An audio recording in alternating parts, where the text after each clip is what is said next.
আসসালামু আলাইকুম দর্শক বন্ধুরা। আজকের গল্পটা কোনো সাধারণ গল্প না। আজকের গল্পটা বিশ্বাসঘাতকতা, ভালোবাসা আর লোভের এক ভয়ঙ্কর লড়াই। একদিকে মায়া, যে শুধু ভালোবাসা চেয়েছিল, অন্যদিকে বদরুল, যে দাঁড়িয়ে আছে জীবনের সবচেয়ে বড় সিদ্ধান্তের সামনে।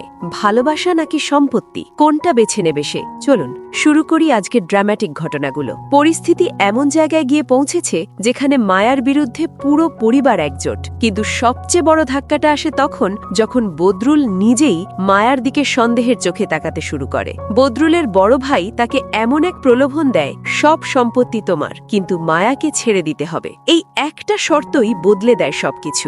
বদরুল চুপ, কিন্তু তার এই নীরবতাই যেন মায়ার জীবনের সবচেয়ে বড় ভয় হয়ে দাঁড়ায়। যখন মায়া সত্যটা জানতে পারে, তার চোখের জল থামে না। সে বুঝে যায় এবার হয়তো সে সত্যিই সব হারাতে যাচ্ছে, তার ভালোবাসা, তার ঘর, সবকিছু। অন্যদিকে এই পুরো সমস্যার আগুনে ঘি ঢালার কাজটা করেছে মজনু। তার ভুল সিদ্ধান্ত, ভুল সময়, ভুল কাজ, সব মিলিয়ে মায়াকে এমন এক অবস্থায় এনে দাঁড় করিয়েছে যেখানে সত্য বললেও কেউ বিশ্বাস করছে না।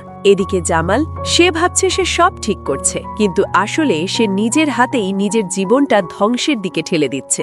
রহিম মোল্লার কাছে গিয়ে টাকা অফার করে মামলা তুলে নেওয়ার জন্য, কিন্তু খেলা এখানে শেষ না, এটা তো শুধু শুরু। রহিম মোল্লা একদিকে রাজি হয়, অন্যদিকে চেয়ারম্যানের কাছে গিয়ে সব উল্টো কথা বলে। চেয়ারম্যানও বসে নেই, সে নিজের মতো করে নতুন চাল চলতে শুরু করেছে। চারদিকে শুধু ষড়যন্ত্র, আর মাঝখানে দাঁড়িয়ে আছে একা জামাল, যে এখনো বুঝতেই পারছে না সে আসলে কাদের বিশ্বাস করছে।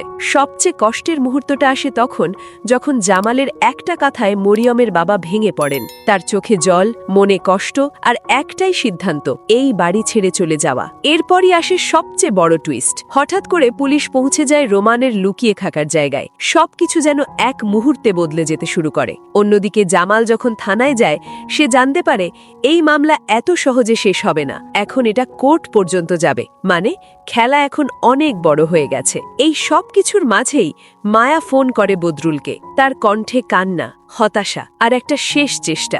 আমি কি এতটাই খারাপ? এই একটা প্রশ্নই যেন সবকিছু কাঁপিয়ে দেয়। এখন দেখার বিষয়, বদরুল কি তার ভালোবাসাকে বাঁচাবে, নাকি সম্পত্তির লোভে সব শেষ করে দেবে? আর জামাল, সে কি সময় থাকতে বুঝতে পারবে কে তার আপন আর কে তার শত্রু?